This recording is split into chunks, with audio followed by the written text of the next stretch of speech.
Sudarlun, Nur Khalimah 21 tahun, wanita etnis Rohingya yang meninggal dunia di Balai Latihan Kerja Loksmawe, dimakamkan di TPU Kutablang, Kecamatan Banda Sakti, Kota Loksmawe, Rabu 9 September 2020.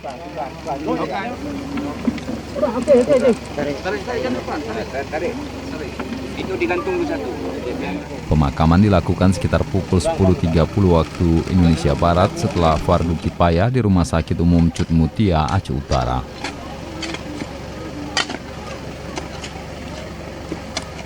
Ketika prosesi pemakaman berlangsung, derai air mata pun tumpah dari sepasang mata dua sepupunya yang turut hadir menghantar Nur Khalimah ke tempat peristirahatan terakhir.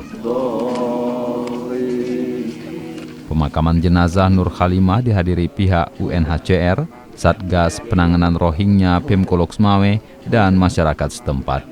Usai pemakaman, Minara dan Nurusan yang merupakan sepupu almarhumah yang hadir memanjatkan doa dan menabur bunga di pusaran Nur Khalimah. Sebelumnya Nur Khalimah meninggal dunia pada Selasa 8 September 2020 sekitar pukul 18.30 waktu Indonesia Barat akibat didera sesak napas dan keluhan di perut dengan kondisi muntah-muntah serta mulut mengeluarkan buih.